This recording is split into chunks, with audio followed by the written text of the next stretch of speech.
Okay, so picking up where we left off before lunch, we want to talk about a different type of encumbrance. We just talked about liens, okay?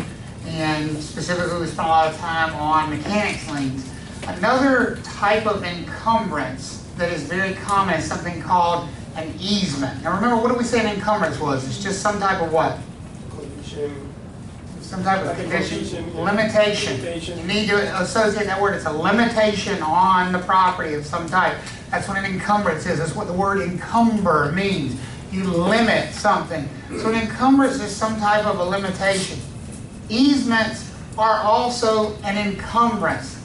They are a limitation on what the owner of the property can do with their property. Here's why an easement limits what the owner of the property can do with their own property. Because the easement actually gives someone else, other than the owner, the right to use that property, the right to access that property, the right to use it for their own benefit.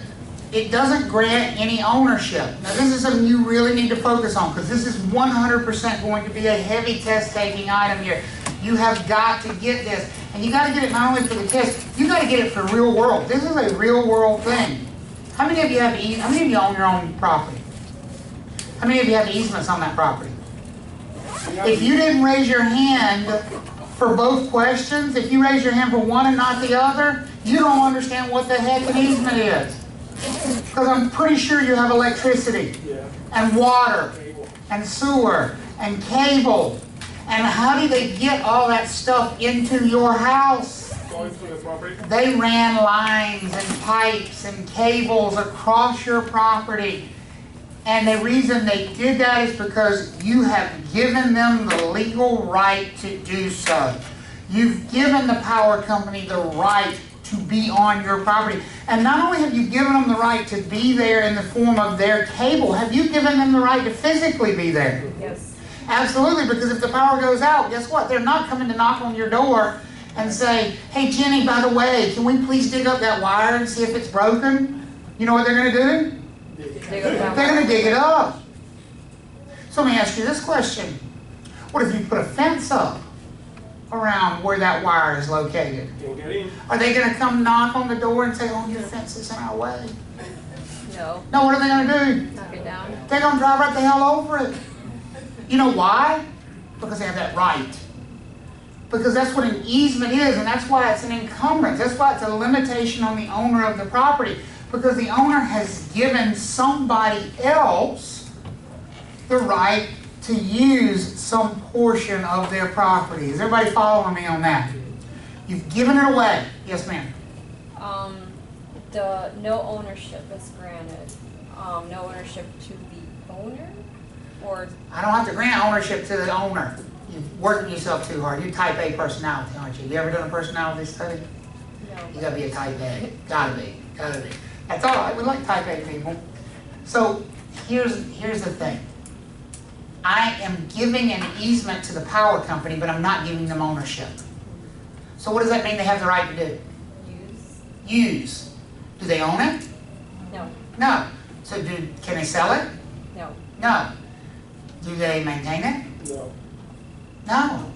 Who does? USA. The owner of the property. See, here's the problem with an easement. I get all the cost. I get all the headache. And who gets the benefit? The easement holder. An easement is giving someone else the right to access and use your property. Now, ultimately, you do that because you feel it's in your best interest in most cases as the owner of the property. But here's what you need to understand. You're not just making that choice for yourself. Who are you making that choice for when you give an easement in most cases? Your neighbors? Not only yourself, but for the future owners as well. You're making that decision for future owners as well, because when you give that grant, that use to somebody else, you can't take it back. Well, we'll hold on to that word for a second. We're going to talk about it. Most of them are. Some of them are.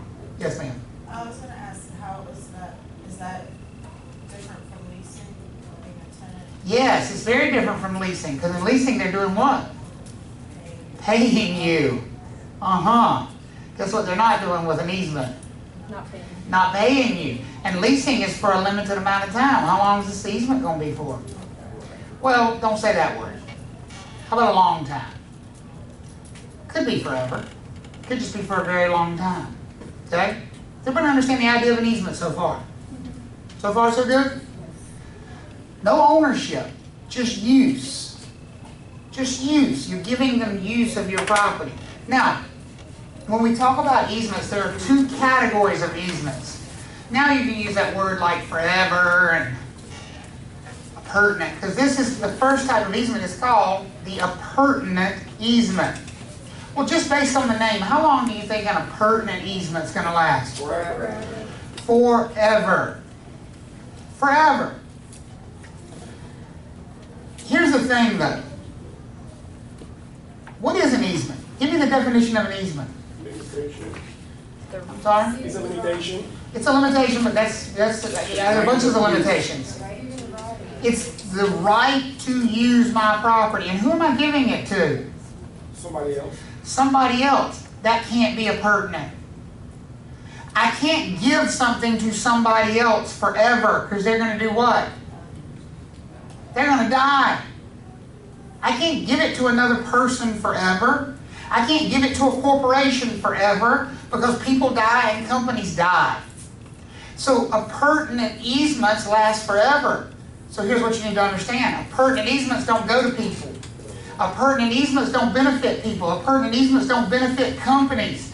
That easement, when I talk about the power lines, that's not an appurtenant easement. Because who benefits from that easement for the power lines? People. People. Companies that people make up, correct? Even Duke Power, are they going to last forever? No, eventually they're going to what? To die. That's what, when a company goes out of business, it does what? It dies. So yes, we could give Duke Power an easement, but that's not called an appurtenant easement, because the benefit holder, the beneficiary, is going to die. What is the only thing that doesn't die? Property. So if it's an appurtenant easement, what do you think the beneficiary is? Is it a person? Is it a company? Or is it another piece of property? It's another piece of property. When we talk about an appurtenant easement, we're all of a sudden not talking about one piece of property, we're talking about two pieces of property. Because we're talking about the one property that's being used. That's where the easement is. And then we're talking about another property that benefits from the easement. Does that make sense for everybody? Two properties. They have to be side by side. They have to share a boundary. The beneficiary of the easement is one of the pieces of property. And that's why, since we give the benefit to the piece of property, that's why the easement can last for how long? Forever. Forever, because the piece of property is going to last forever. Does that make sense to you guys? We call one of them the dominant property, or dominant tenement. Tenement just means property. And we call the other one the servient property. Dominant and servient. Which one do you think is getting the benefit? Just think about the words. Which one sounds like it's getting the benefit of something? Servient. Really, servient? You think servers get the benefit from things? Think about the words. Would you rather be dominant in a relationship? Oh, well, yes, honey, let me do that for you. Which would you rather be? Get your ass over here and do this. That's what you want to be, right? You want to be the dominant one. So which one of these properties is going to benefit here? The dominant property. That's the one that benefits. Which one's going to be used and abused in this relationship? The servient property. So where is the easement then? If the easement is the right to use something that doesn't belong to you, where's the easement going to be located? On the dominant property or on the servient property? It's going to be on the servient property. And so what we basically mean is one property has rights over its next door neighbor. So let me give you an example of that. I'm going to try to do a visual example with the classroom here. You all entered this room through one of two doors today, right? Here and here. Everybody with me? Yes. Let's say I own This is a piece of property. This room is a piece of property. I want to subdivide the piece of property. And I'm going to subdivide it exactly where the rows are in the room. So here's property number 1. Bryson, this row over here, this is property number 1. Is everybody with me? And here's property number 2. Aaliyah, Jenny, Stephanie, Edgar. This row right here is property number 2. And then this row is property number 3. Devin and her group over here. And then finally property number 4. Everybody with me so far? Amanda, do you own a helicopter? No. You got a problem? What's Amanda's problem? How's she gonna get out? She's trapped. Would you agree with that? If the road is the hallway and the entrance and exit to that road is on property number 1, not only does Amanda have a problem, does Devin have a problem as well? Yes. Yes. Yeah. Does Jenny have a problem here on lot number 2 as well? Yes. Is everybody with me on that? Yes. The only way lot number 2 can get out that door is to do what? Get an easement from them. Is to have an easement across lot number what? 1. Just an easement. Doesn't matter whether it's actually a road. What they need is the right to be there without trespassing. Yes, it's probably going to take the form of a driveway, service road, something like that. But the key here is the right. Because otherwise, if Aaliyah owns property number 2 and she's all of a sudden start driving across property number 1 here, what's she doing? Trespassing. She's trespassing. So when I create that subdivision, I've got to create some legal mechanism for whomever owns property number 2, and not just the next person, but the person after that, and the person after that, and the person after that, to be able to get out the door. Does that make sense to everybody? So how many pieces of property we're working with here? 2. 2. We're only dealing with this one Oh. and this one. We gotta deal with them later. This one and this one. Who needs the use? Number 2. Property number 2. Who is going to be used? Property number 1. Property number 1. Which one's the dominant tenement? Number 2. 2. Which one's the servient tenement? Number 1. Where's the easement located? Number 1. Property number 1 right here. Does that make sense to everybody? Dominant tenement, servient tenement. How long is that easement going to last? Forever, because what's the beneficiary of the easement? Property. This land is the beneficiary, and because this land is going to live forever, so is the easement. And not only is it appurtenant to this property, but it's also appurtenant to this property. So whoever buys this property from now till the end of time is going to be able to use that easement, but whoever buys this property from now till the end of time is going to have to do what? Right. Allow them to use that portion of their property.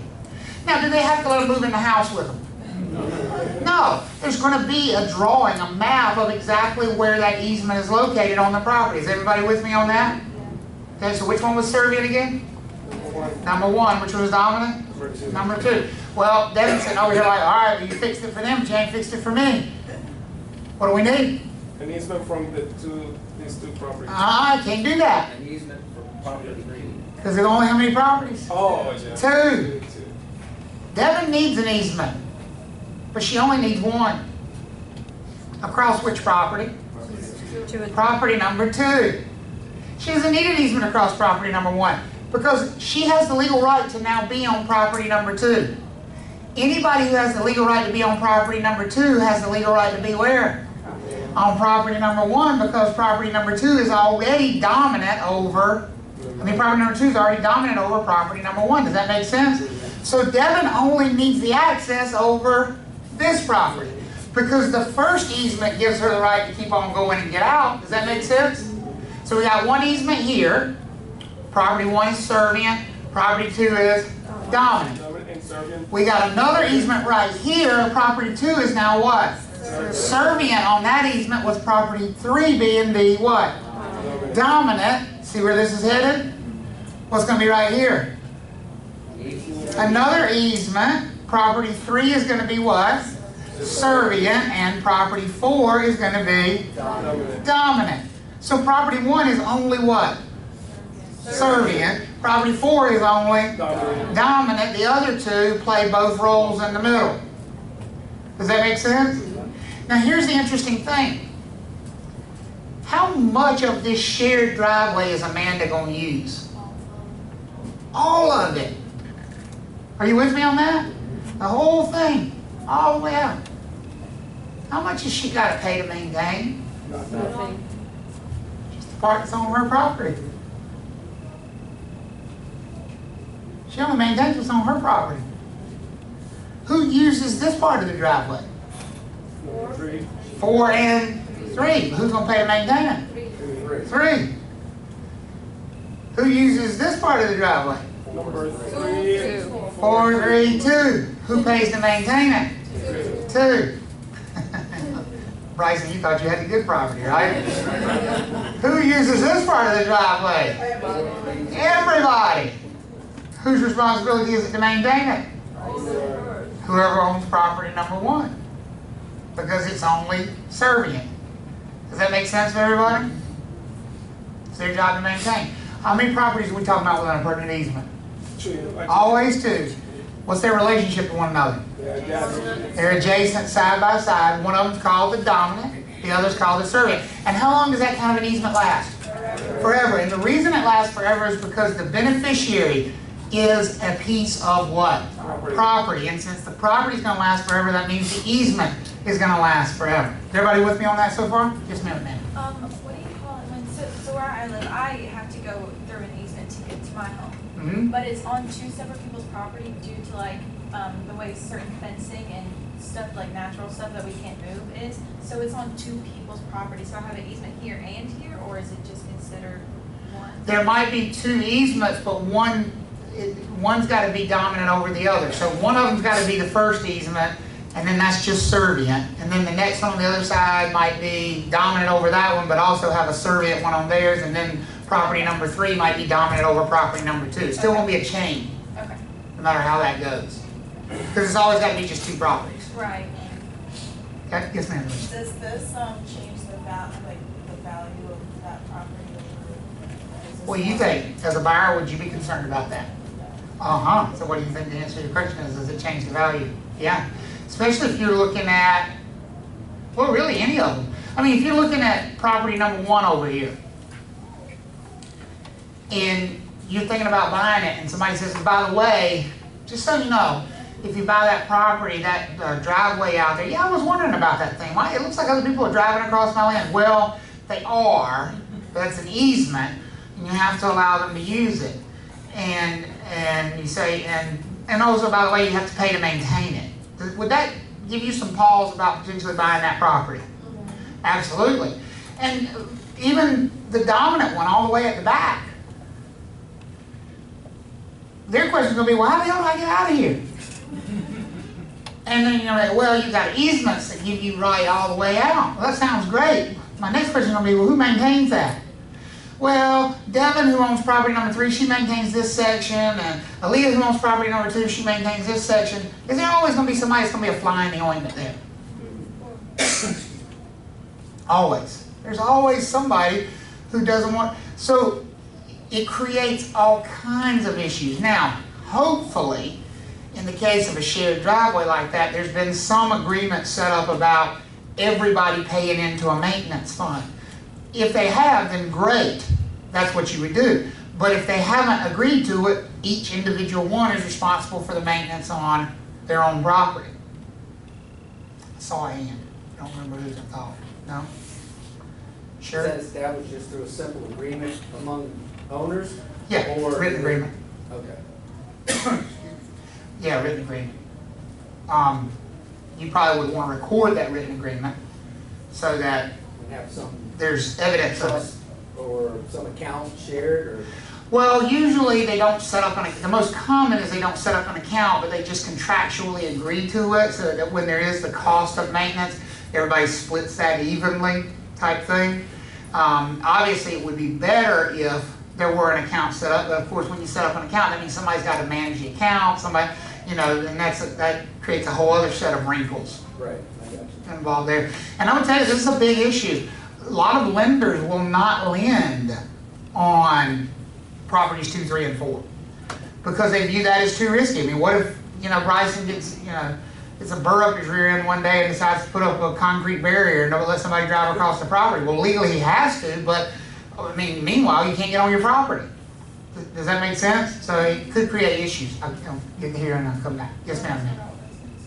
Huh? I forgot what I was gonna say. Amanda forgot what she was going to say. We'll let her think on it for a second. Kevin. I just had a real world example of it where one of my friends, they had a driveway that came off a busy road, and they were allowed to go behind their neighbor's yard to exit onto the other road. So they went straight ahead. Well, when that neighbor rented out their property, people would just sit there, like in the driveway, and not allow her to go through, so she'd always have to back out. She had the right to do it if she took it. But having the right and somebody actually participate, and then that leaves her with the only legal recourse of taking somebody to court, and that gets ugly. I mean, people have been shot for less than that. You know, I mean, I'm not kidding. I don't say that flippantly, but you know, people are crazy.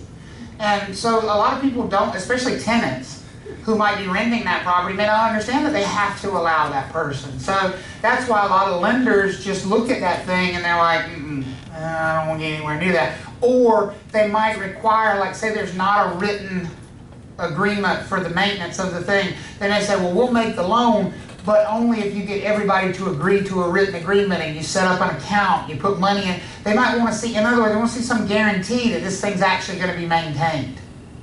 That happens fairly often. Yes, ma'am. Okay, back to your example with the lots 1 through 4. So you said lot 1 would be servient, Servient. 4 would be dominant, 4 is dominant over which one? 3. Yep.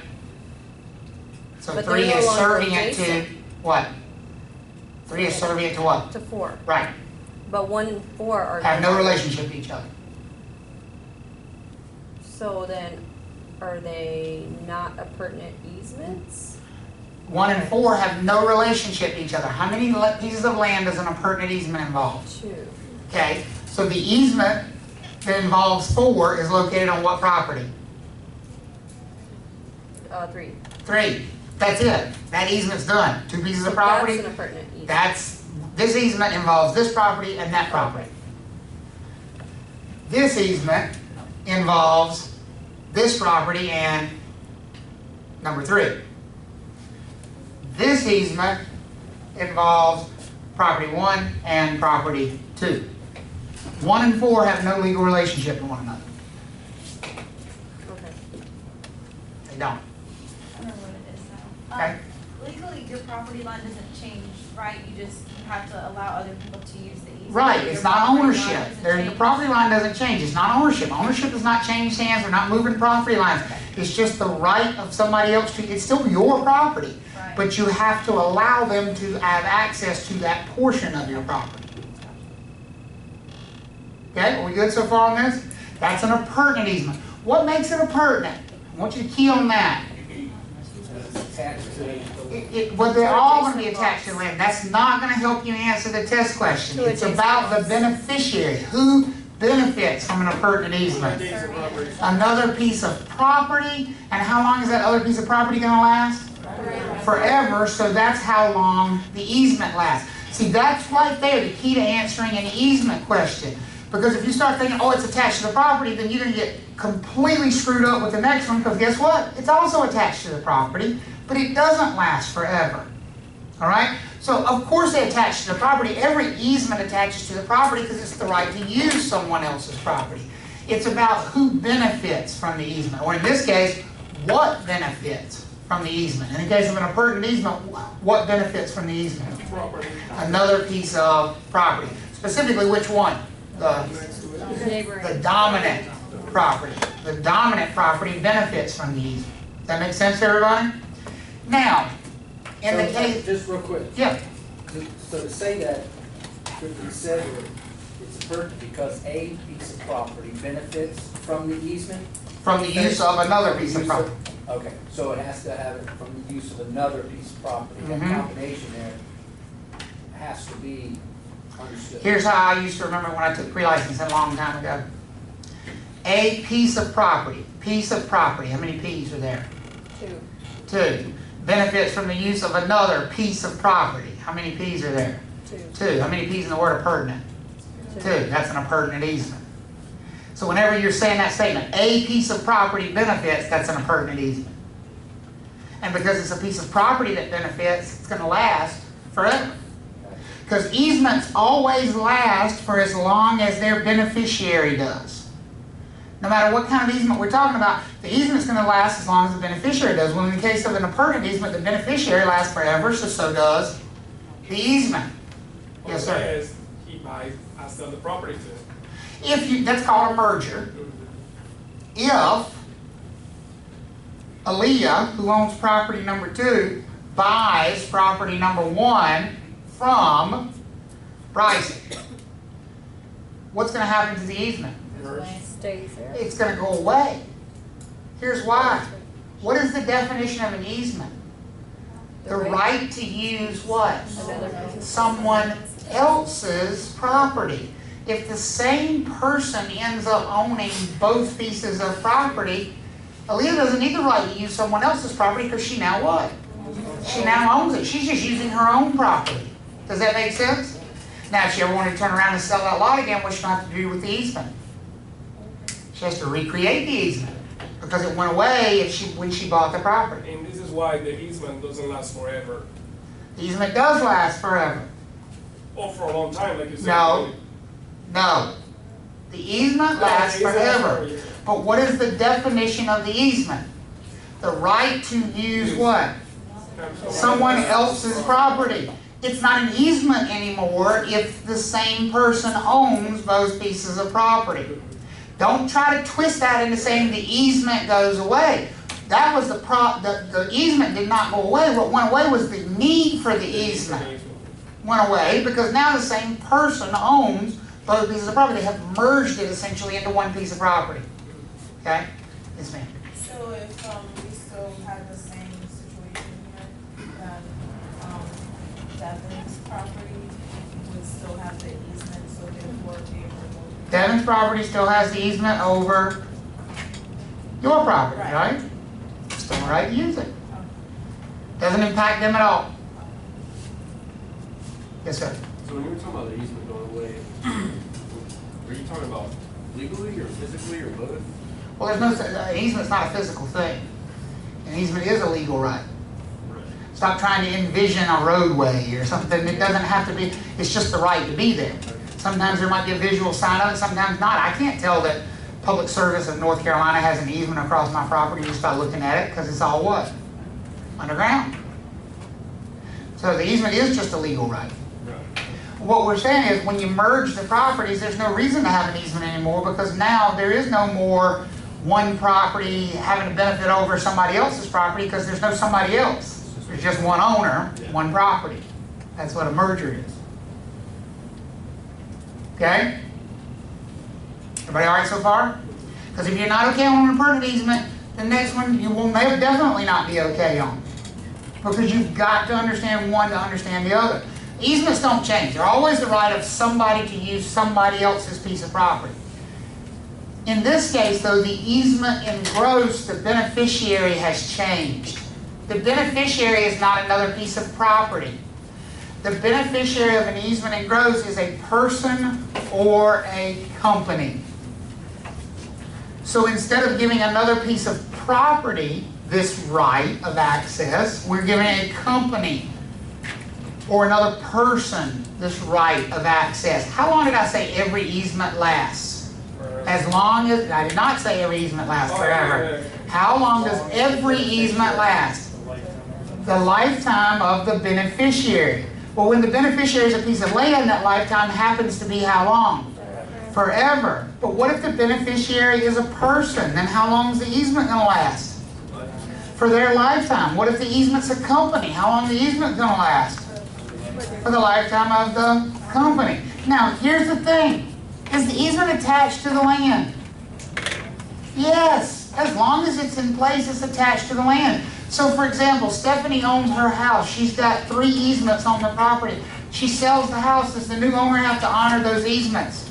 Yes. Yes, no matter what kind of easements they are, of course they have to honor them. As long as the beneficiary is still what? Living. Living. As long as the beneficiary is still alive. I mean, think of it logically, folks. Don't make this harder than it has to be, because that's the problem with easements. You make them hard. Man, y'all make it harder than rocket science to figure this out. It's not. It is simply the right to be where you ordinarily would not be allowed to be. You're normally not allowed to just be on somebody else's property because we call that what? Trespassing. Except now you have the legal right to be there. So if Stephanie has given Catherine an easement to access this pond on her property, who's the beneficiary of the easement? Is it a person? Is it a company? Or is it another piece of property? Who's the beneficiary? Catherine. You need to all answer that question. I don't ask it for my own personal help. If Stephanie has given Catherine the right, I didn't say she gave Catherine's property the right. I said she gave who the right? Catherine the right to access this pond. How long is that easement going to last? Until what? Until Catherine dies. Catherine can't transfer it. She can't do anything with it. She can use that property. She can access that property until what? She dies. Now, Aaliyah sells the property to Jenny. Does Jenny have to continue to allow Catherine to access the property?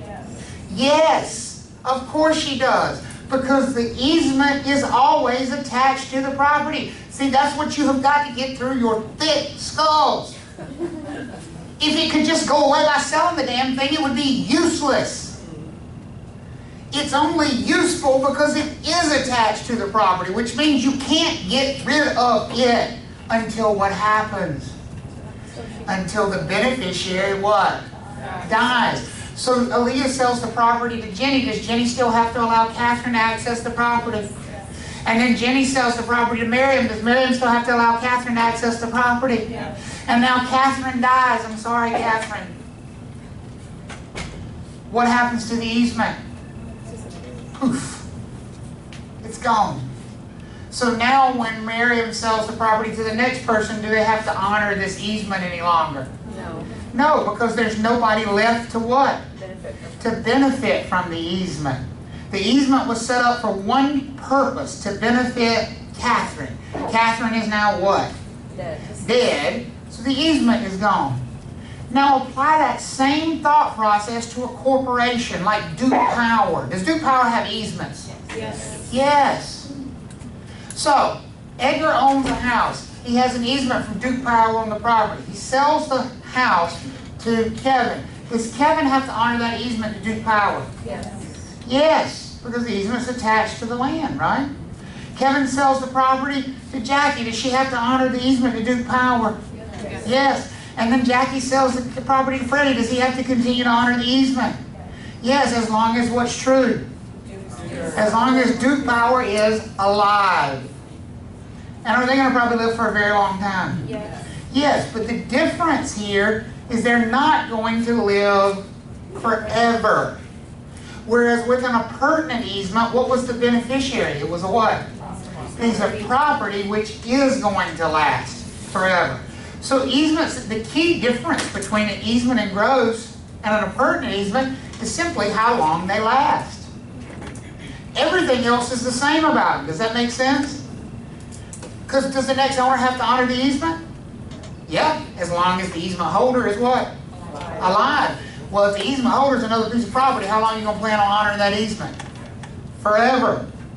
If the easement holder is a person, do you have a reasonable chance of getting out of this thing at some point?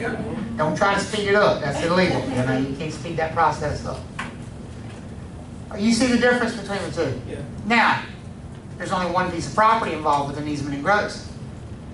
Because there's only one role in an easement in gross. With an appurtenant easement, we needed two roles. We needed one property to be used, and we needed one property to take advantage, right? What do we need with an easement in gross? Just a property what? To take advantage, or a property to be used? Used. We need a property to be used. So what are all the tenements going to be called for an easement in gross? They're all servient tenements. There's no dominant tenement in an easement and gross because there's no property that gets the benefit. Who gets the benefit of an easement and gross? Duke Power, PSNC, Google Fiber, AT&T.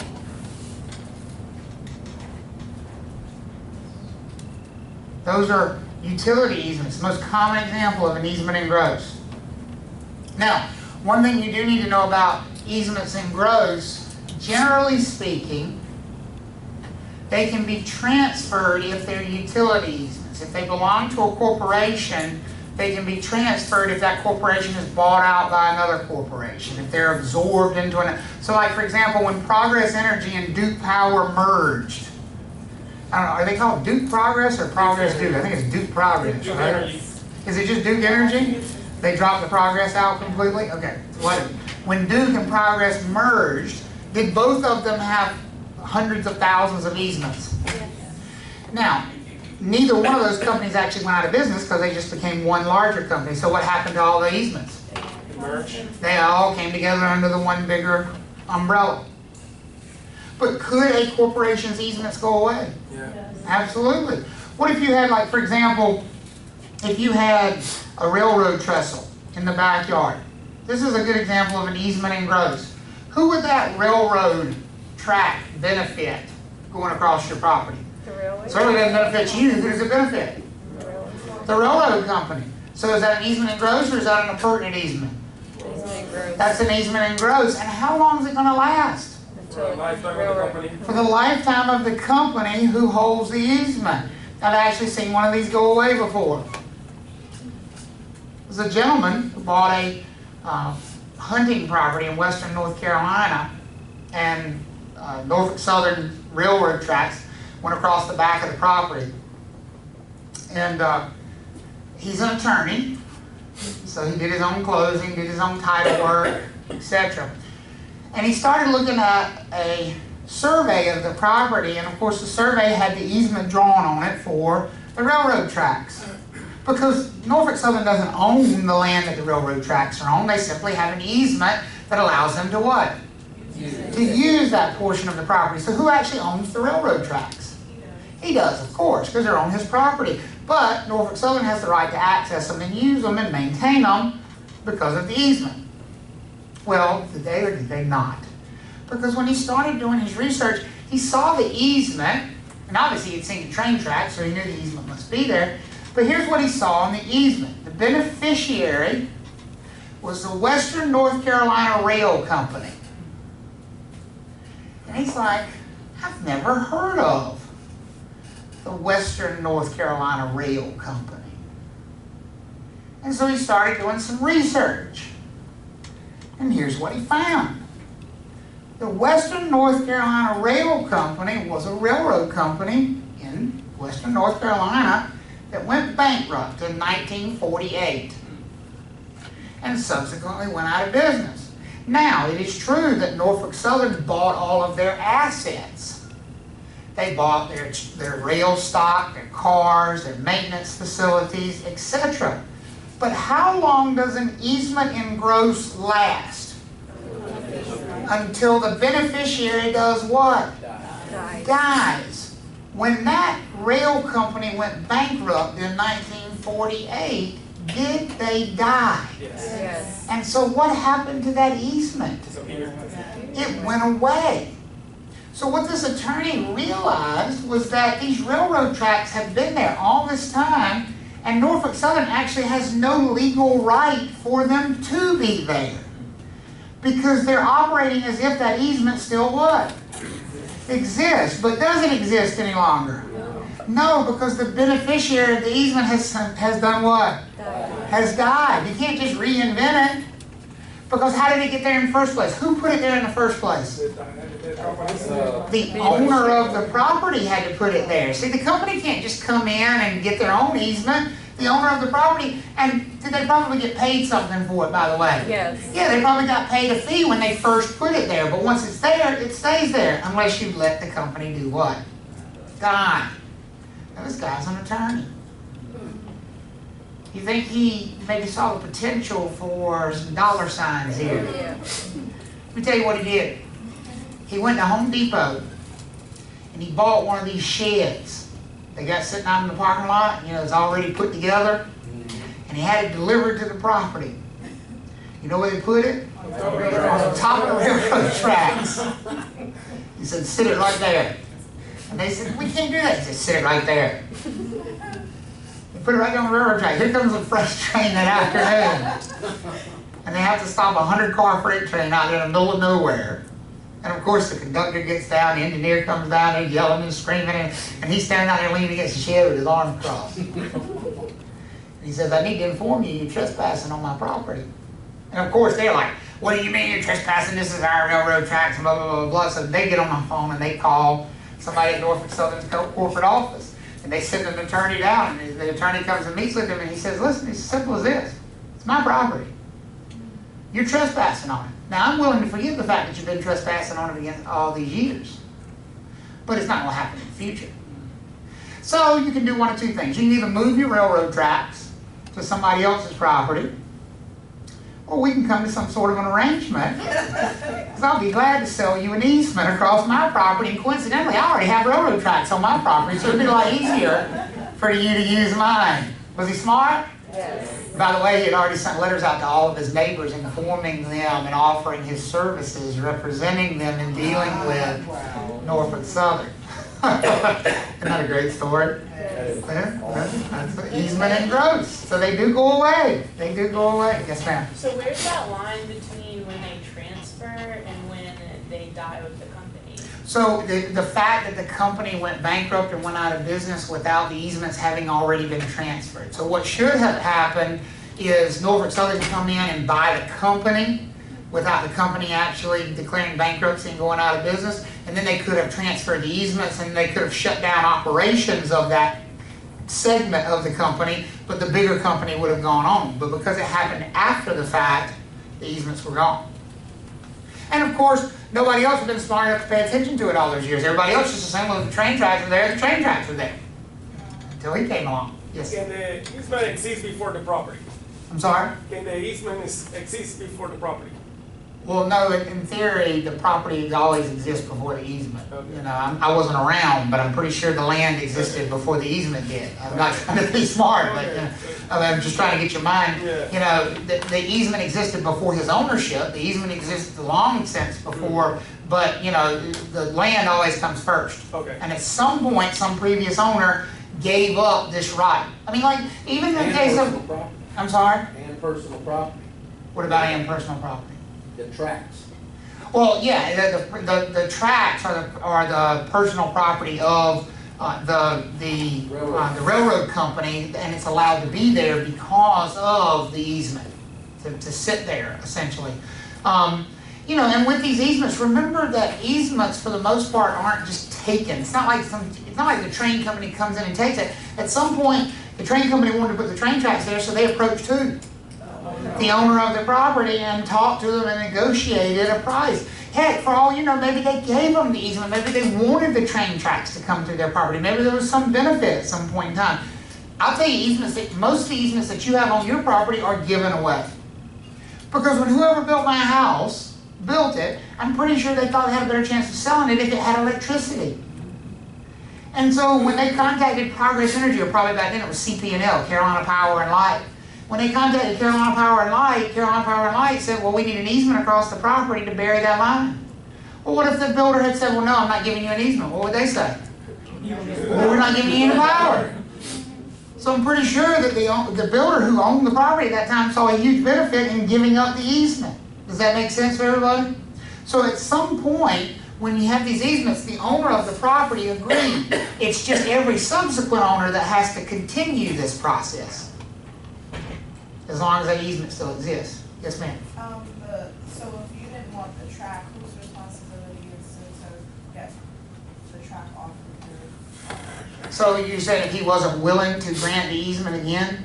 Well, that'd be a real interesting court case. I can't give you an answer to that. That'd be a court case for sure. My guess is he probably did exactly the right thing and just trying to get them to pay to make it go away. Because if he had pressed it and said, no, they can't have the easement, they could have potentially sued him for an easement for the public good. Because they could make the argument that you're harming the entire public by shutting down this easement. And a court can always step in and say if the public's being harmed, then the easement goes right back. You might not have gotten any compensation. Of course, the much better thing for them was just to pay and make him go away. Everybody okay with that? Now we also on this picture have a picture of an appurtenant easement.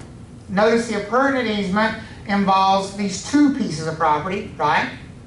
And the shared portion of the driveway is this part right here, which is on which one? The servient or dominant tenement? That's on the servient. The easement is located on the servient. That's the one that's being used. Remember, the definition of an easement is part of your property is being what? Used by someone else. So the easement is always on the servient property. It's the dominant property that gets the benefit. Now, of course, for this easement and grows, this is the dominant property for the appurtenant easement. But for this easement and grows, it's what kind of property? Servient. It's a servient property because all of them are servient. They're both servient for the railroad tracks. But both properties, they don't have to provide maintenance for that rail track. They do not. All right. In the case of something like that, they do not. And that's almost always true for easements and gross as well. For easements and gross, generally speaking, the only thing you're providing is access. I don't have to maintain Duke's power lines. It's up to them to maintain them. I just have to allow them to do what? Access my property if they need to. Okay, everybody good with that? Yeah. Now, as far as how do we create an easement, first of all, who would normally create an easement? Who has the right to create an easement? The owner of the property at that point in time. It's the owner of the property who has the right to create an easement. Now, those are called voluntary easements. Down here at the bottom, we have some involuntary easements. Involuntary means something is taken from you. Who would do the taking? The government court system. The court system. All of these involuntary easements are easements where the courts have stepped in and created an easement because of some public interest. Like the first one, an easement by necessity. Our subdivision here, lots 1, 2, 3, and 4, even if the original owner did not create those easements, the state of North Carolina would create them. Why do you think that is? Because you can't create a property that's landlocked. You can't create a property that doesn't have access back to a roadway. So the state would step in and create that easement by necessity. They would say, nope, it's necessary to have an easement here. Here are the easements. Can easements be special, also fall as a special assessment? No. No. Because you're not actually making an improvement on the property. The easement is just the right to use the property. Thank you. Okay? An easement by prescription. We're going to talk about by prescription a couple more times in the class. When you see something by prescription, that means you've been doing it illegally so long that a court's finally going to say, okay, you have the legal right, get out of our face. I'm going to repeat that. You've been doing it illegally for so long, and how long does it say?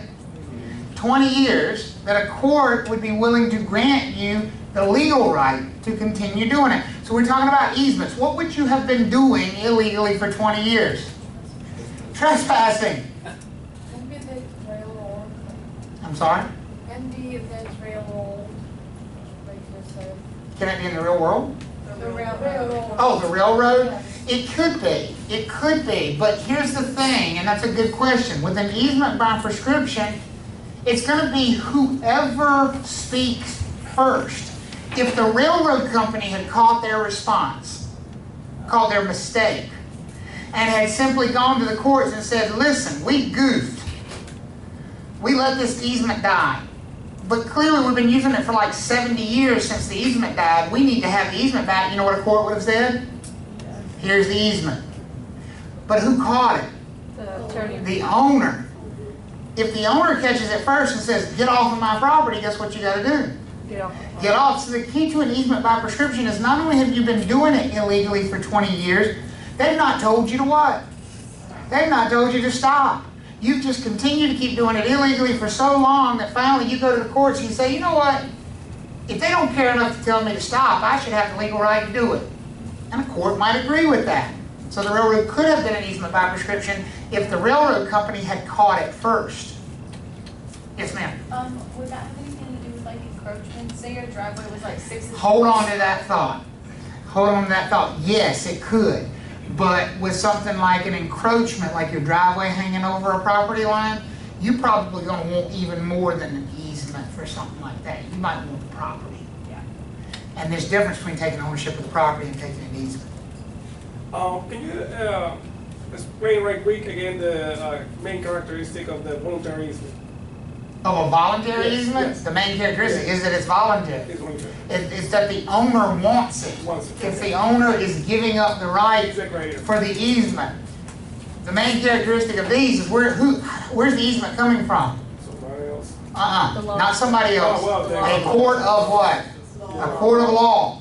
All of these are created in a court of law against the wishes of the owner of the property. This is a court stepping in saying, no, this has to happen. Whereas up here, this is a private landowner saying, okay, I'm willing to create the easement. So let's follow up with Amanda's question. Let's say, because I've had this happen in a transaction. Let's say you're representing a buyer and you do a survey on the property and you find that the buyer's driveway, now they haven't bought the house yet, but the house they're thinking about buying, the driveway, what we call encroaches on the neighboring property. What do you think encroaches means? It goes onto it. So the driveway actually goes across the property line. Is that a problem? Yes. Yeah, it's called trespassing. It's a problem. Trespassing is not just people on their property, but you putting stuff on their property too is also trespassing. So that's a problem.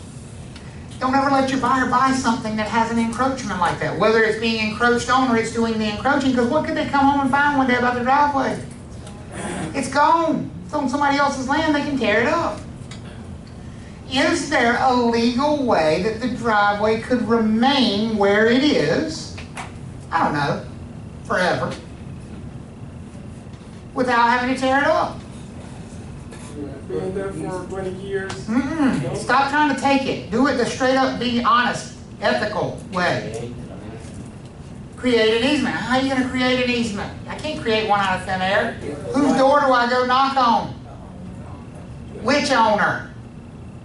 The one we're encroaching on. The one whose land we have gone over into. We go knock on their door and we say, hello, sir, ma'am, our driveway encroaches on your land. Is there any way we can get an easement from you? That's what you do. And now what are you most likely going to have to do? Pay them for it. Absolutely you're going to have to pay them for it. But would that not be better than jackhammering up the driveway? Yes. Because that's the only other resolution. To get an easement, I had that happen with a new construction house years ago, $800,000 house, and they had a brick wall beside the driveway, and that brick wall encroached in 3 places on the neighbor's property. And we did a survey and we found the encroachments, and I went back to the builder and I said, you got to fix this. He said, what do you want us to do? I said, well, you need to get an easement. He said, well, are you really worried about it? I said, yes. Because what am I going to do one day if my buyers come home and their pretty brick wall is what? Torn down. Because it could be. It goes on to somebody else's property in 3 different places. Well, only about 8 inches, 6 inches in some places. So we need an easement. He had built the house next door too. So he went and talked to the owner next door. The owner next door came out, explaining the situation to him. And I saw this look come in the owner's eye. He goes, man, I bet it'd be expensive to have to move that wall, wouldn't it? And the builder said, yeah, about $30,000. And the next door neighbor said, well, 15 sounds like a real deal to me, man, for an easement. And that's what he got. He got $15,000 for a 12-inch wide easement all the way down that property line. What happened if he just don't want to provide the easement? then he's got to decide what he wants to do. What does he want to do? Get out there and start tearing down bricks? That's ultimately, I mean, the end result. I mean, I can live with the bricks, I don't have a problem, so. but would you rather have some money and give up the easement? Oh, yeah, of course. Okay, then, But, there's you know, your there's option. always a case that this might happen, you know? Sure it could. And if it had happened that way, guess what my buyer would not have done? Buy the house. They wouldn't have bought the house.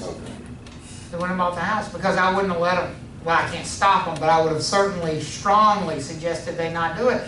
Because now, especially, the neighbor is aware of the encroachment. What if they come home one day and tear the wall down, or tell them they got to tear it down, or just too many risks there. Now what kind of easement is that going to be? What benefits from the easement? What or who benefits from the easement? What or who benefits from the easement? Property, What property? the adjacent property, The one with the driveway or the one without the driveway? go without. The one with the driveway benefits. How long is that easement going to last? Forever. What kind of easement is it? That's an appurtenant easement. Which one's the dominant property? The house my buyers were trying to buy? Or the other one? Which one's dominant? The other one. The buying. No, The one without the The driveway. one my clients are trying to buy because it is taking advantage of the other property. The servient one is the one that's being encroached on. I'm telling you, you have got to read this section like 15 times. There are going to be probably 3 questions about easements on the exam. You're going to fail by 2 questions and miss all 3 on easements. It happens. Because I can stand up here and explain them, but until you really start to turn it around in your brain and make sense of it, you're not going to be able to answer easement questions because they're going to twist it around on you. If you can't instantly identify, that it's an easement engrossed, or it's an appurtenant easement, and which one's the dominant, and which one's the servient, you're going to struggle with easement questions. And that's a very real world thing, because do easements exist on every property? Yes. Yeah, absolutely they do. And you need to understand the implications of them. Okay, everybody good with that? Right? How do we terminate easements? There are a lot of different ways to terminate them. They all have to happen in court, though. They don't just magically fall away. You got to go to court and prove all these things. The big thing to remember about terminating an easement is that disuse or non-use does not constitute abandonment. So I'm going to go back a slide. Notice it says abandonment of the easement. Who determines if you've abandoned the easement? A court does. See, you can't just say, oh, well, they haven't used that easement in 15 years, so the easement doesn't exist anymore. You have to do what? You have to go to court and make that argument and let a judge decide if the easement's been abandoned. On a test, they'll use this against you because they'll say, okay, well, they studied, they know abandonment is a reason that an easement can be terminated. So they'll give you a test question and they'll say, you know, Stephanie has an easement across her property that has not been used in the last 20 years. Is this a valid case for terminating the easement? And what's the answer? The answer is no. Because that's not abandonment unless a court says it's abandonment. You don't get to decide that. Okay? Everybody good with that? That's it for easements. I'm going to talk about licenses. Encroachments. We already brought this up. An encroachment is any time that one property has an improvement that extends across the property line onto its neighbor. So you got one property that has an improvement. Give me examples of improvements that might extend across a property line. Fence. A fence. It's a good example. Fences very often extend across property lines. Okay? What else? A deck? Sure. Driveways. You need to know what an encroachment is. It's an improvement that extends across the property line. You need to understand it's the worst thing that could possibly happen in a real estate transaction. Because it not only messes up one property, folks, it messes up both. It makes both of those properties unsellable, unmarketable, until that problem is rectified. And these are everywhere. Why would you think these are everywhere? What do people do? Make mistakes. What kind of mistakes? What did they put up? Everything. Fences.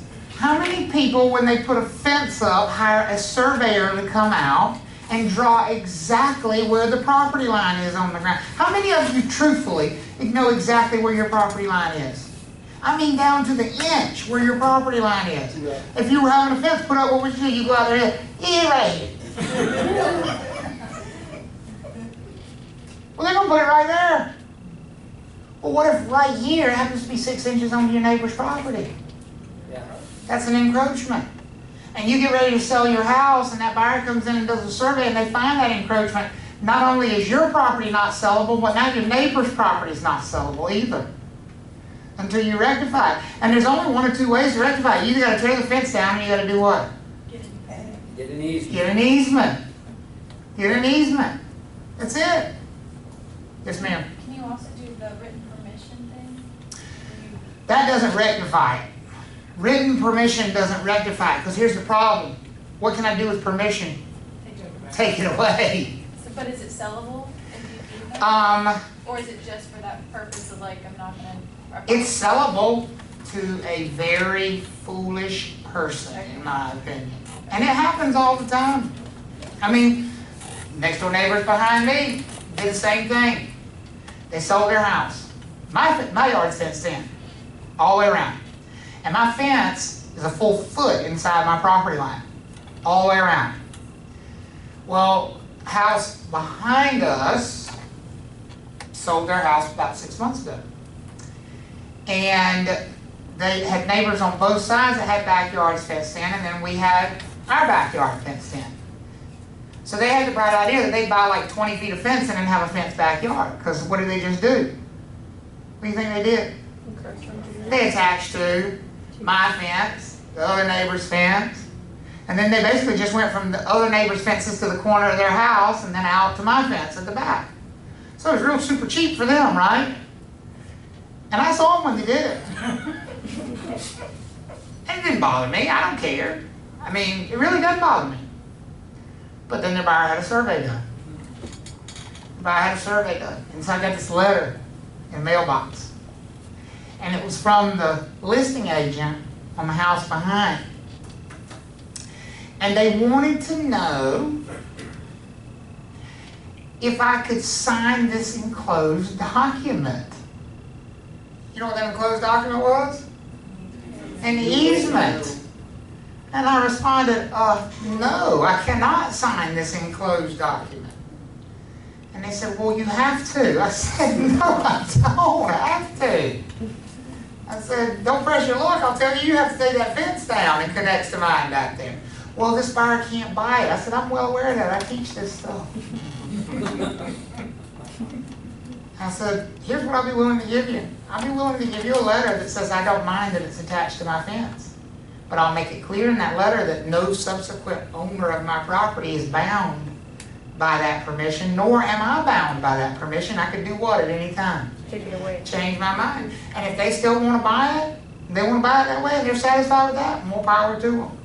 Because essentially, what are they trusting? They're trusting that their fence is relying upon the fact that I want what? Change my mind. Because at any point in time I could. They were apparently okay with that, which is fine with me. But what happens if all of a sudden I can't imagine me ever not having dogs. I have 3 of them. But what if at some point I don't want to have dogs anymore, and I just think, you know what, I don't need the fence anymore. Well, what's going to happen with theirs when I go out there and tear mine down? Is we going to be sharing a yard, right? Because they're just going to have these weird little jut outs, like jetties coming out of their house, and not attached to anything on the back. But they bought it anyway, and I wouldn't have.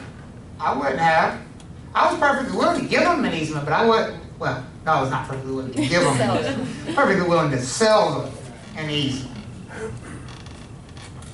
So it doesn't matter if it's 6 inches, 12 inches, or 22 10 feet. foot of attachment. 'Cause If it crosses the line. Yeah, I got a neighbor that put his fence up, and I think it might have been 8 inches that he tied into the fence, and we know that they don't put fence, well, they can, but most of them don't put fences right on the line, they'll come about 6 feet. Within the line, for that very purpose. And if they tie into it, they cross that, that's an encroachment. That's an encroachment. I guess the only technical thing is that he could have never technically attached it, you know, just kind of maybe It's crossed still an it. encroachment because it crosses the property line. I got you, yeah. You know, wherever that Yeah. post is, if it's on your Right, property line, it's still right. an encroachment. Whether it actually physically attaches to the fence or not, Right. their fence, the end of their fence is still encroaching. I mean, you could go home today and take a chainsaw and just as long as you knew exactly where the property line was and just right down to the end of their fence, you know? And you're perfectly within your right of doing that because it's your property. Yeah. It is your property. Just like people do interesting things. We had neighbors down the street who had to replace their driveway not too long ago because the oak trees the roots had buckled the driveway. Well, the oak tree is on the neighbor's property. And the roots, of course, don't care where the property line are. They come across and they had buckled the driveway from underneath. Well, when they poured a new driveway, the concrete contractor said to them, well, you know, eventually the same thing's going to happen to this one. These roots will destroy this one as well. And he said, well, you know, what can we do about it? He said, well, we can cut the roots. And the homeowner said, well, what's that going to do to the tree? He said, well, we'll kill it. For sure. He said, but I'm just telling you, I need you to tell me what you want to do. You want to replace this driveway again in 4 years, or do you want your neighbors to have a living tree? Because you can't have both. And you know what they told him? Cut the roots. They brought a ditch witch out here. You seen one of those big ones with the saw on the thing of it? And they went 4 feet deep in the ground. Right down the property line. And saw, I mean, roots this big. What do you think that tree's going to do? It's going to die. Of course it's going to die. And then who's going to have the expense of removing it? The neighbors. It's their tree.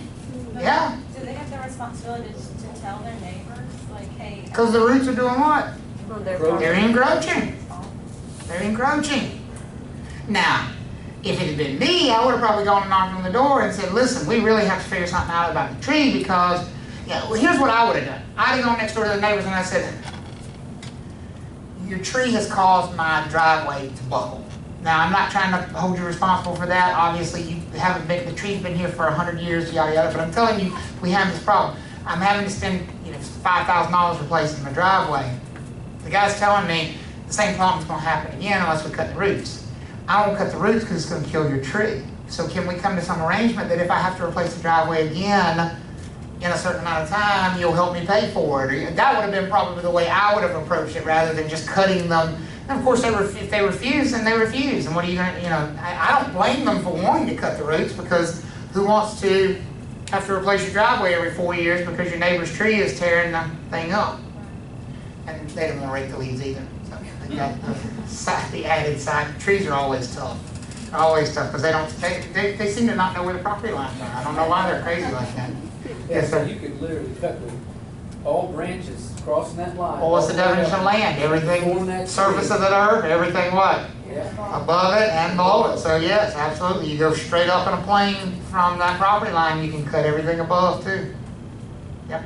So if a broker knows about an encroachment but doesn't tell the potential buyer, Mm-hmm. then is that, you know, something in the future happens, like tearing down the fence, or That's failing to disclose what we call a material fact. so is that on the broker? at that Yeah, it point? is on the broker. If they know about it, absolutely.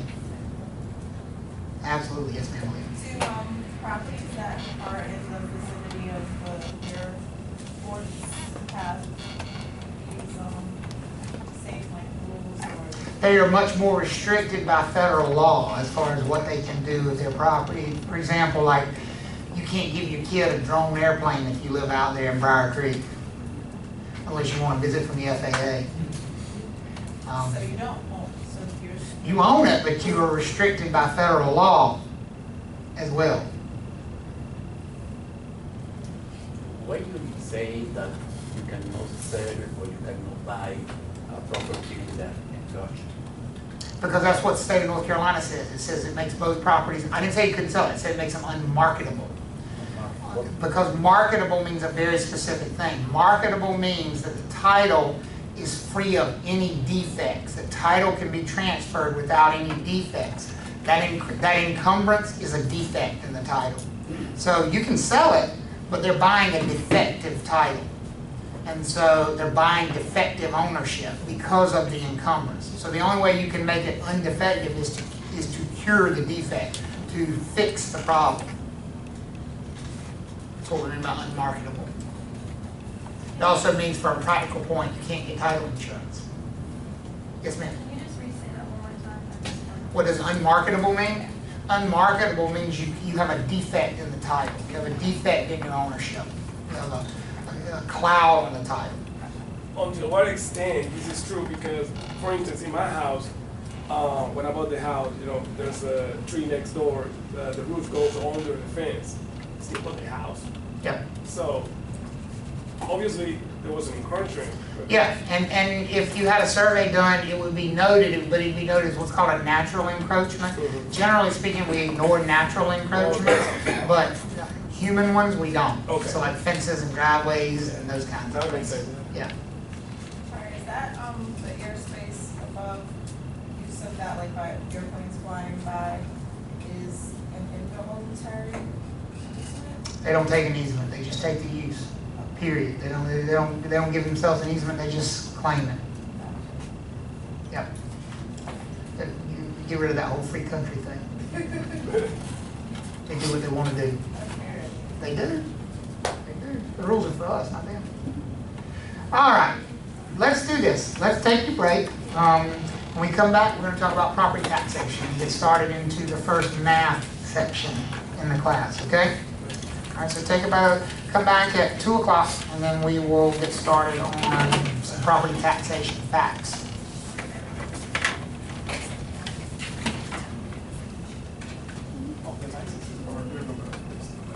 What?